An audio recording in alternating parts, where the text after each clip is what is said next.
درود پاک پڑھنے کے بے شمار فضائل و برکات ہیں۔ مصطفیٰ جان رحمت، شمع بزم ہدایت صلی اللہ تعالیٰ علیہ وسلم کا فرمان عالی شان ہے، اکثر الصلاۃ علیہ فإن الصلاۃ علیہ زکاۃ لکم۔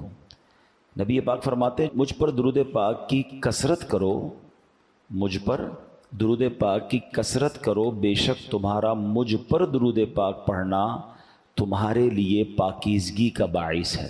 یعنی ہمیں یہ پتہ چلتا ہے کہ درود پاک جو ہے وہ پاکیزگی کا باعث ہے، تو ہمیں درود پاک کثرت سے پڑھنا چاہیے۔ محبت کے ساتھ آواز بلند درود پاک پڑھ لیں، صلو علی الحبیب صلی اللہ علیہ وسلم۔ دعائیں ہوتی ہیں مقبول اس وسیلے سے، دعائیں ہوتی ہیں مقبول اس وسیلے سے، خدا کی خاص عنایت درود پاک سے ہے۔ غم جہاں سے کبھی سابقہ نہیں پڑتا، ہمیں تو ہر گھڑی راحت درود پاک سے ہے۔ ایک بار پھر محبت کے ساتھ درود پاک، صلو علی الحبیب صلی اللہ تعالی علی محمد صلی اللہ علیہ وسلم۔ قرآن مجید فرقان حمید کی کچھ آیتیں ہم کوشش کرتے ہیں کہ ہم آیت بھی سنتے ہیں، اس کا ترجمہ بھی سنتے ہیں اور اس کی مبارک تفسیر بھی سنتے ہیں۔ آج جس آیت کو ہم نے ڈسکس کرنا ہے اس کے بارے میں کچھ مدنی پھول حاصل کرنے ہیں۔ ویسے تو قرآن پاک کی ہر آیت ہی بڑی نرالی ہے، مگر آج کی آیت یوں بڑی نرالی ہے کہ حضرت حرب بن سریج رحمۃ اللہ تعالی فرماتے ہیں کہ امام محمد رحمۃ اللہ تعالی یہ اہل بیت میں سے ہیں، انہوں نے فرمایا کہ عراق کے لوگوں کو فرما رہے تھے کہ اے عراق کے لوگوں، کیا تم سمجھتے ہو کہ سب سے زیادہ قرآن پاک میں امید دلانے والی آیت کون سی ہے؟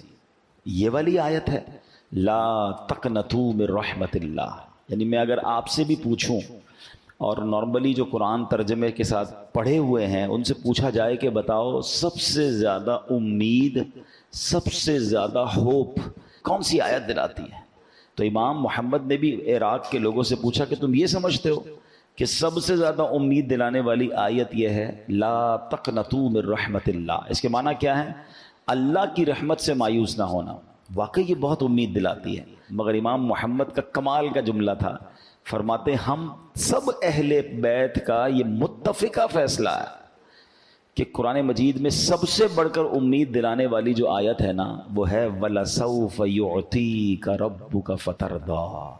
آئے ہائے، اس آیت کا معنی کیا ہے؟ یہ ایکچولی یہ آیت سرکار دو عالم علیہ الصلوۃ والسلام کو ایک بہت بڑا انعام دیا گیا اس آیت کے تحت، اور ایک خوشخبری دی گئی، وَلَسَوْفَ يُعْطِيكَ رَبُّكَ فَتَرْضَىٰ، اور بے شک قریب ہے کہ تمہارا رب تمہیں اتنا دے گا کہ تم راضی ہو جاؤ گے۔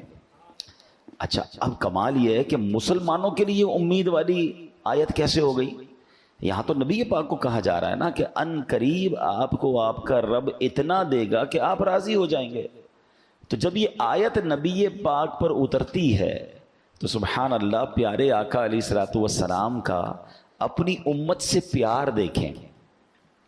دیکھیں نا، اگر آپ کو کوئی کہے کہ بھائی آپ کو کیا چاہیے بتائیں، کوئی بلینک چیک دے دے آپ کو، جتنی اماؤنٹ بھرنی ہے بھر لیں، یا اس کے علاوہ کچھ چاہیے تو بتائیں، تو ہم کیا کریں گے؟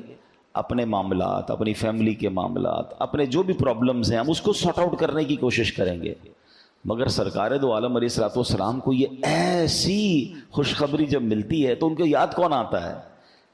کیا کہا رب نے؟ وَلَسَوْفَ يُعْطِيكَ رَبُّكَ فَتَرْضَىٰ، اے محبوب ان قریب تمہارا رب تمہیں اتنا دے گا کہ تم راضی ہو جاؤ گے۔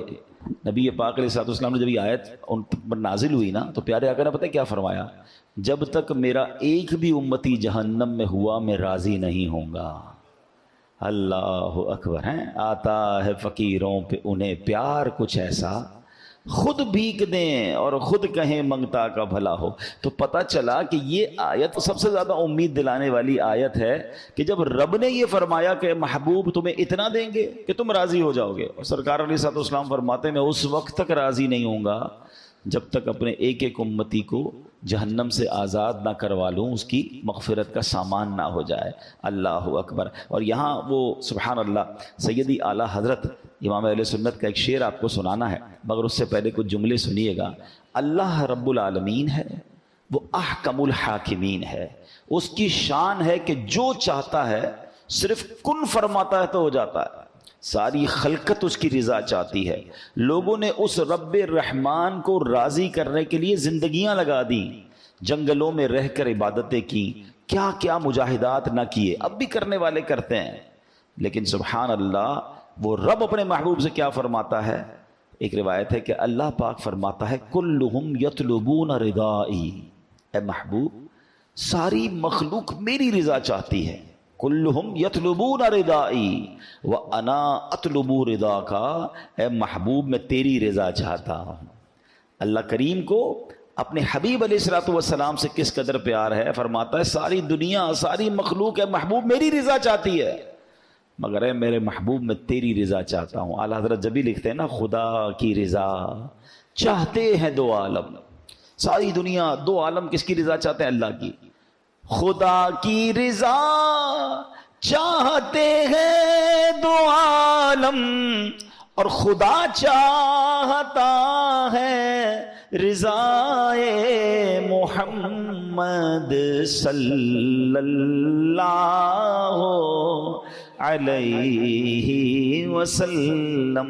اچھا یہ دو طرفہ محبت ہے، اللہ اپنے حبیب سے اس قدر پیار فرماتا ہے نا، تو نبی پاک علیہ الصلوۃ والسلام بھی اپنے رب سے بے انتہا محبت فرماتا ہے۔ یہ سیکھنے کے لیے بھی ہے کہ ہمیں اللہ سے بھی بے حد پیار کرنا ہے، اللہ کے حبیب سے بھی بہت محبت کرنی ہے۔ ذرا سنیے گا یہ دو طرفہ محبت کیسی ہے کہ معراج کے واقعے کو ذرا ذہن میں لائیے۔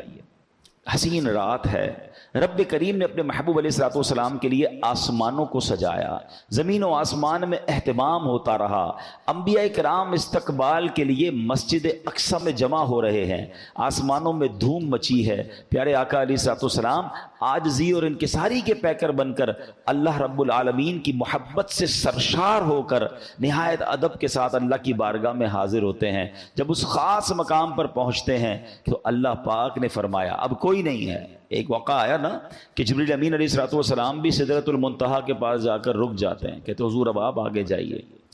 کہا اے جبریل تم ساتھ نہیں چلو گے؟ کہا حضور اب یہاں سے تھوڑا سا بھی آگے گیا نا تو میرے پر جل جانے ہیں، میری لمٹ یہیں تک ہے۔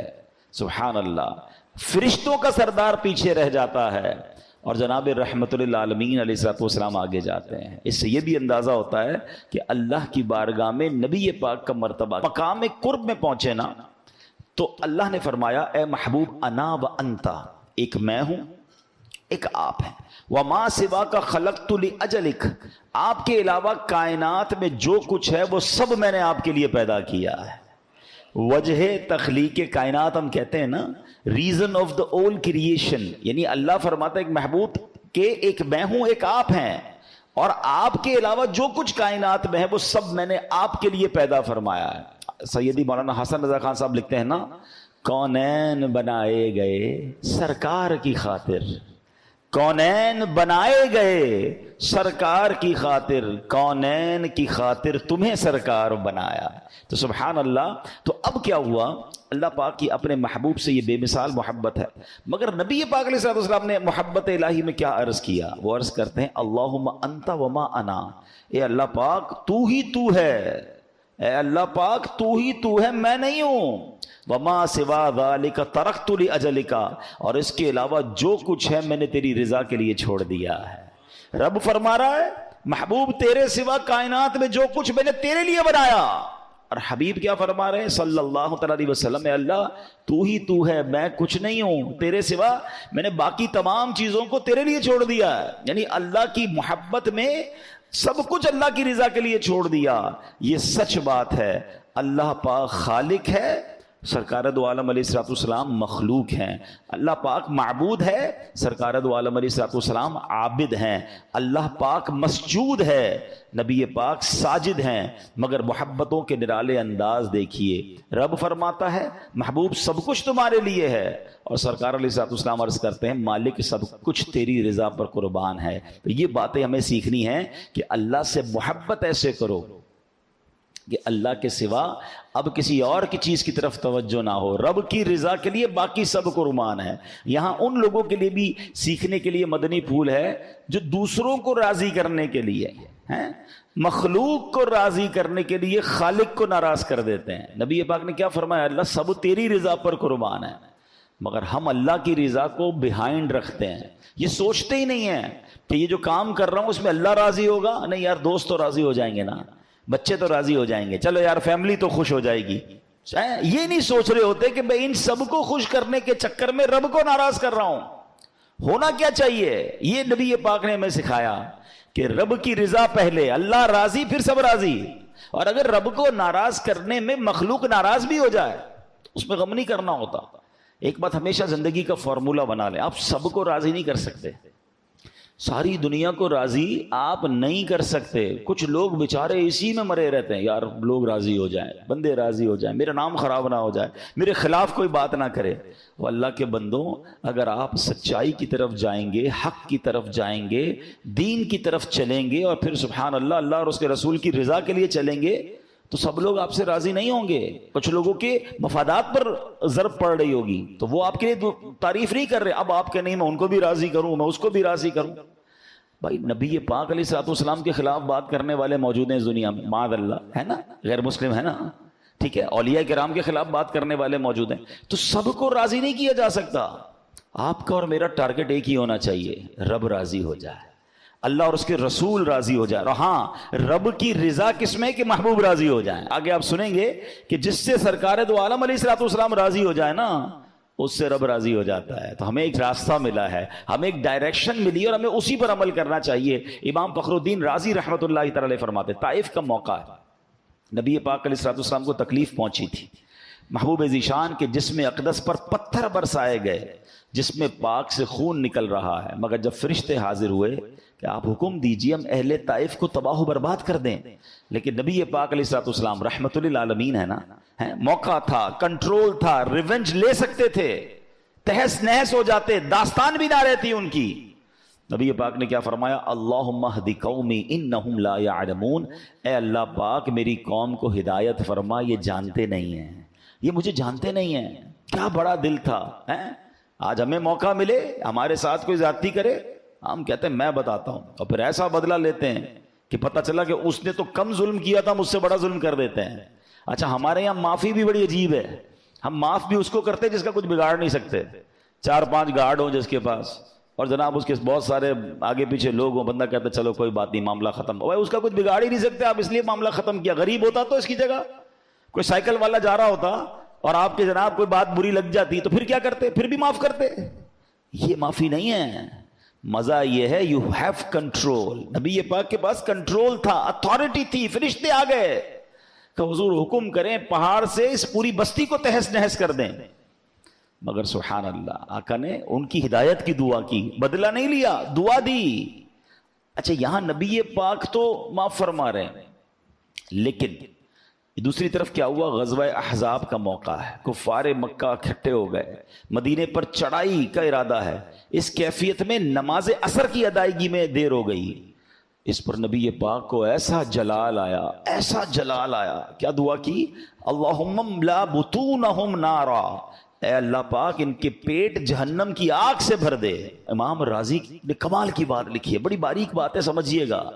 نبی پاک پر حملہ ہوتا ہے، اپنی ذات پر اٹیک ہوا، خونم خون ہو گئے، مگر اللہ کے حبیب نے معاف کر دیا. لیکن نماز کی ادائیگی میں تاخیر ہوئی کیونکہ اللہ کا حق نہیں ادا ہو رہا تھا.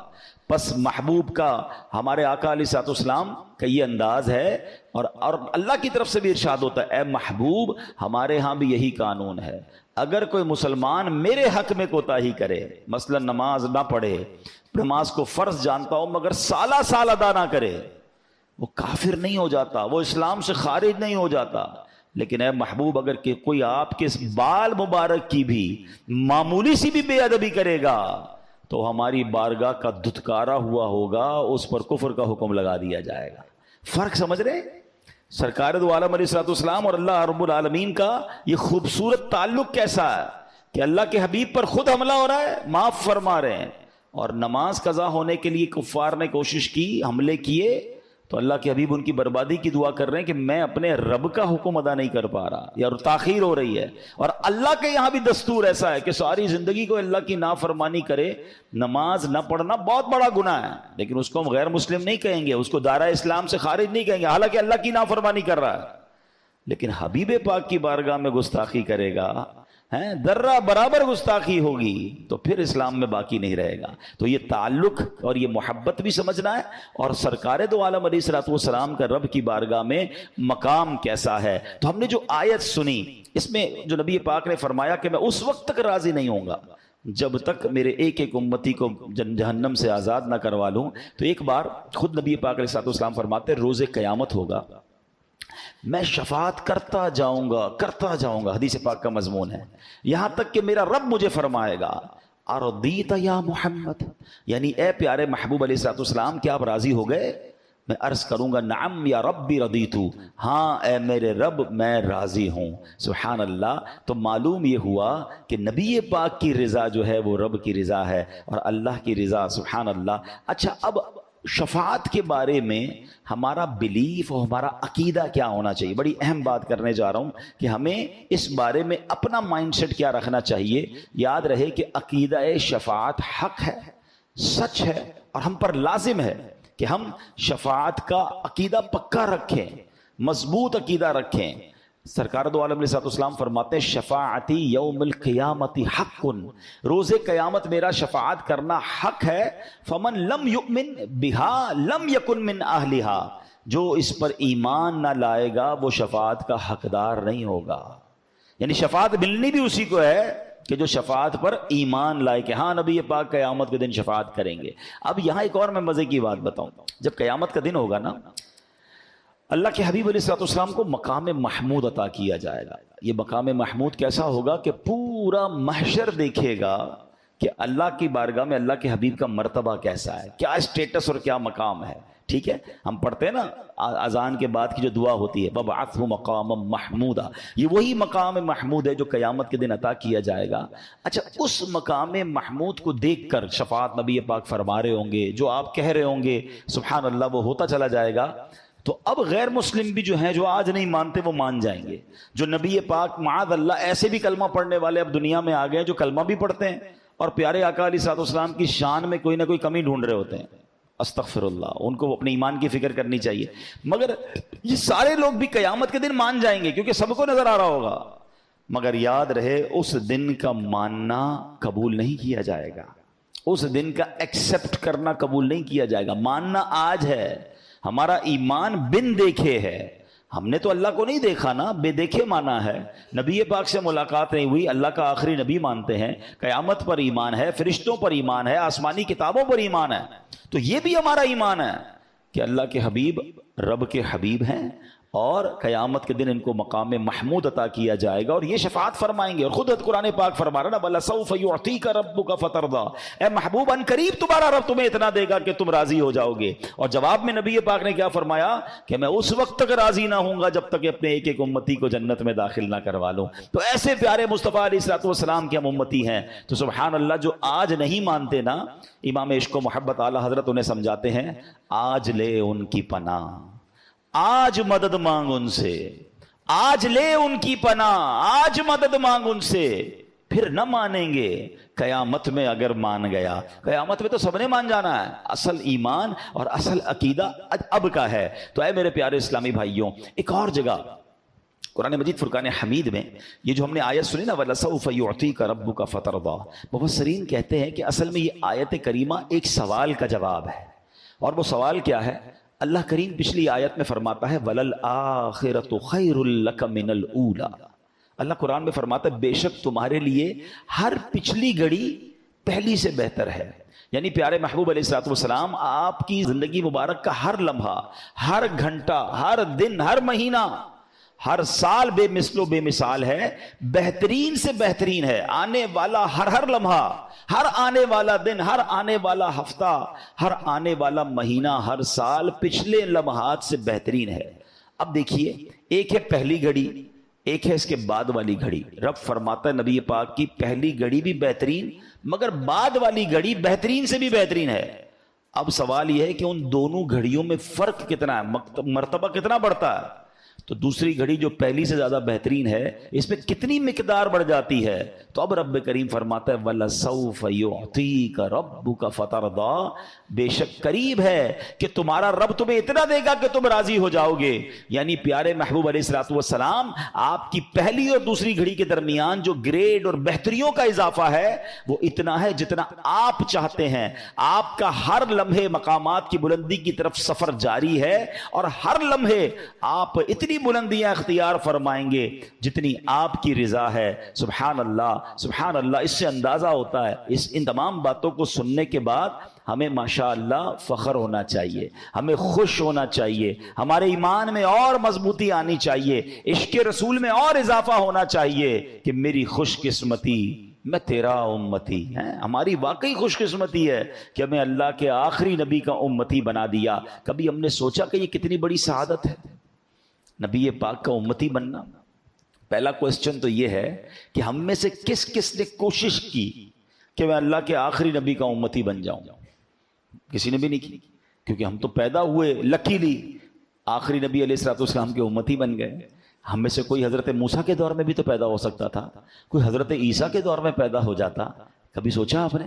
Without any asking, without any trouble, کوئی کوشش نہیں ہے، اسٹرگل نہیں ہے، بس اللہ نے بنا دیا، بن مانگے بنا دیا۔ یہ کتنا بڑا انعام ہے، کبھی آپ نے سوچا؟ حضرت موسیٰ علیہ نبینا علیہ السلام، طویل واقعہ ہے، مگر ایک بار آپ آخری امت کے فضائل پڑھ رہے تھے تورات شریف میں، پڑھتے پڑھتے کیا عرض کرتے ہیں پتہ ہے؟ حضرت موسیٰ کلیم اللہ، اللہ سے باتیں کرتے تھے، کہتے یا اللہ مجھے آخری نبی کا امتی بنا دے۔ جس امت میں شمولیت کے لیے اللہ کے نبی حضرت موسیٰ کلیم اللہ تمنا کرتے، وہ ریوارڈ، وہ انعام ہے، وہ اتنا بڑا تحفہ ہمیں بن مانگے دے دیا رب نے۔ تو پھر آپ سوچیں، ایسے نبی ہیں جو قیامت کے دن بھی ہمیں نہیں بھولیں گے، جو خود فرماتے ہیں میں اس وقت تک راضی نہیں ہوں گا جب تک اپنے ایک ایک امتی کو جنت میں داخل نہ کر لوں۔ تو بتائیے پھر میری اور آپ کی رسپانسبلٹی کیا بنتی ہے؟ کوئی ذمہ داری بنتی ہے کہ نہیں؟ بن مانگے دیا اور اتنا دیا، دامن میں ہمارے سمایا نہیں، مگر کچھ تو ذمہ داری بنتی ہے کہ ساری امتوں سے افضل امت بنا دیا۔ آپ کو پتہ ہے کتنی امتیں آئی ہیں؟ 1,24,000 کے قریب انبیاء کم و بیش دنیا میں آئے، سب کے تقریباً چاہنے والے ان کی امت کے لوگ ہوں گے، مگر اس امت کو آخری امت ہے، اور چونکہ جناب رسول اللہ کی امت ہے اس لیے سب سے افضل امت قرار دیا گیا۔ تو مجھے جب یہ ریوارڈ ملا ہے تو میری ذمہ داری کیا ہے؟ دیکھیں سچی بات یہ ہے کہ میری اور آپ کی رسپانسبلٹی یہ ہے کہ اب میں سفیر ہوں اسلام کا، تو ہونا کیا چاہیے کہ مجھے دیکھ کر لوگ کہیں کہ امتی ایسا ہے تو آقا کیسے ہوں گے؟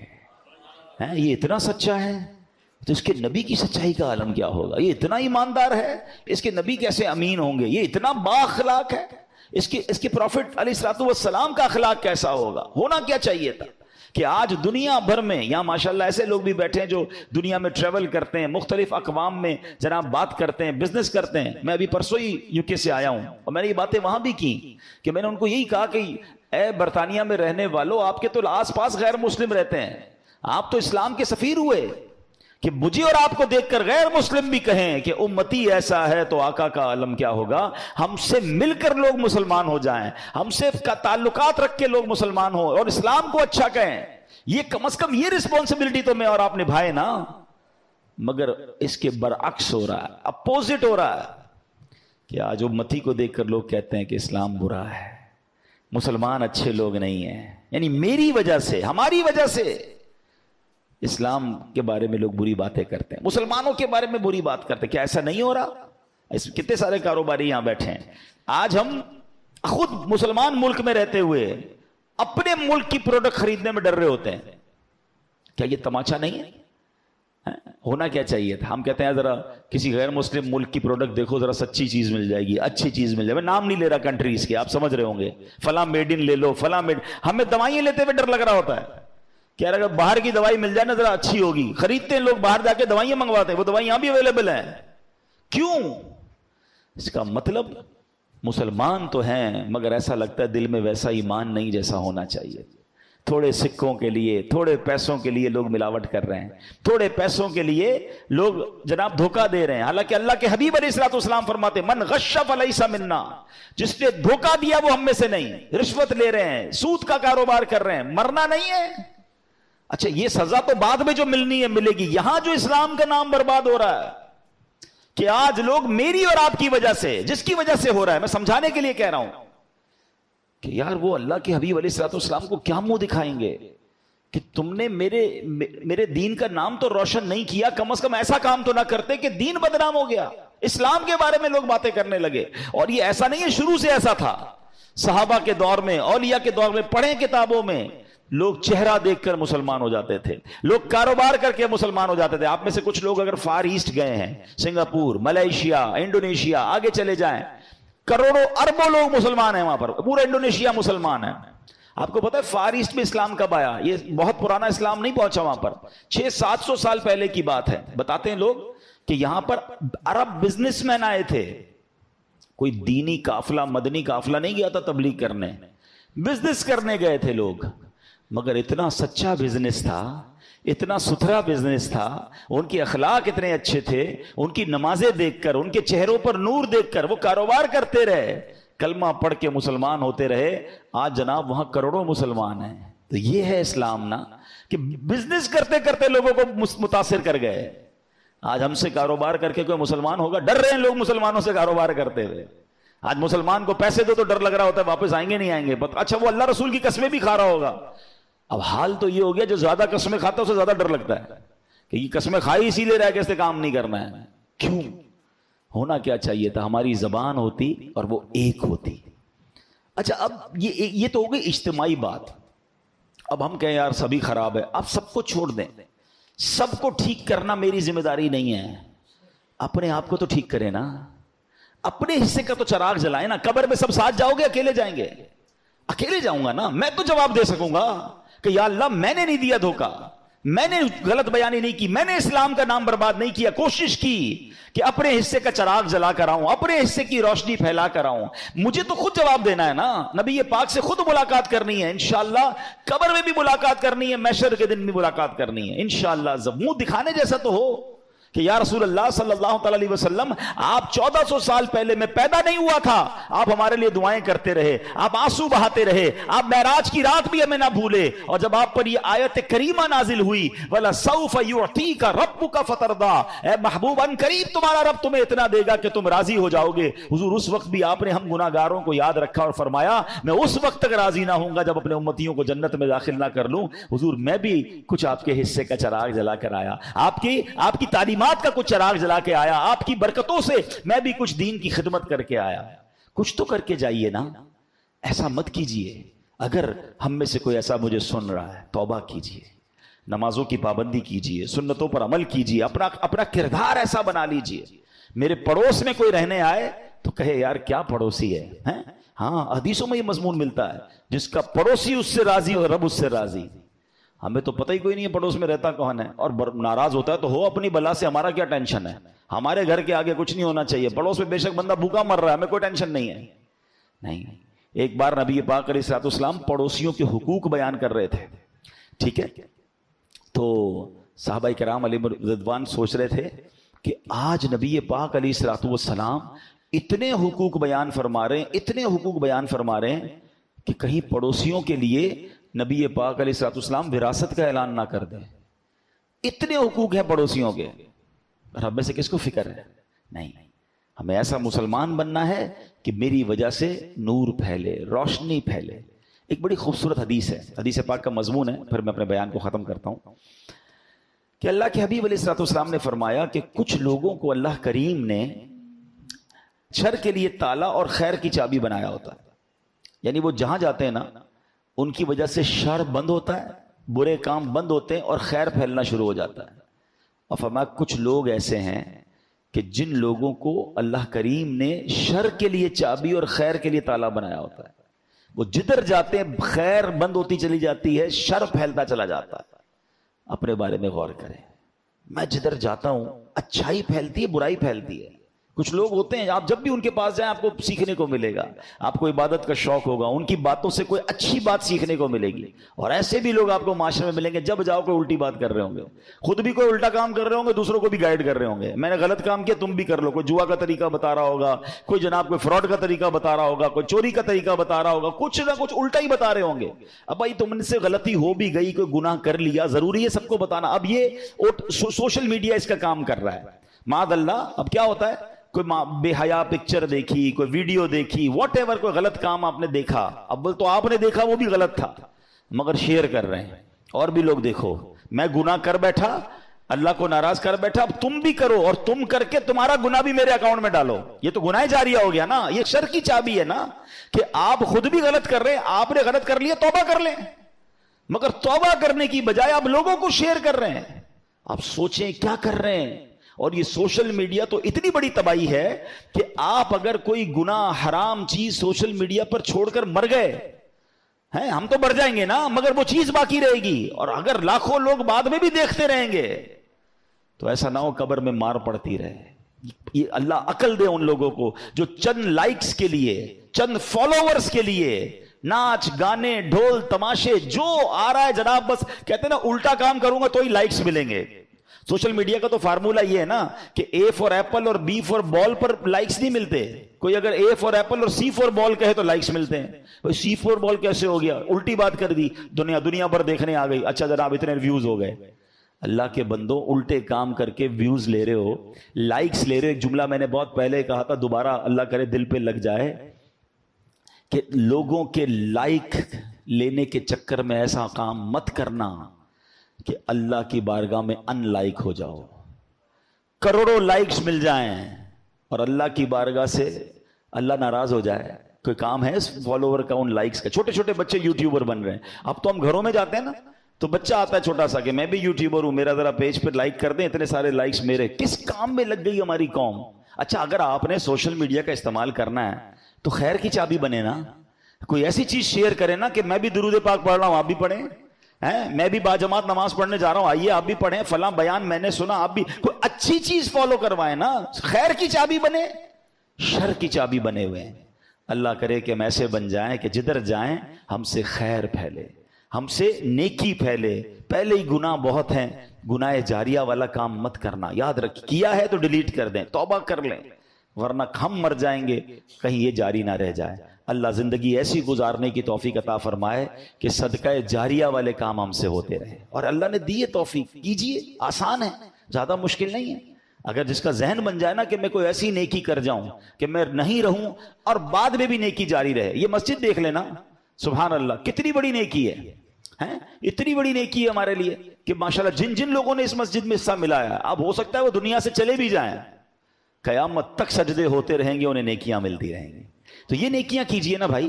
اللہ پاک ہم سب کو صدقہ جاریہ والے کام کرنے کی توفیق عطا فرمائے. آمین بجاہ النبی الامین صلی اللہ تعالی علیہ وسلم.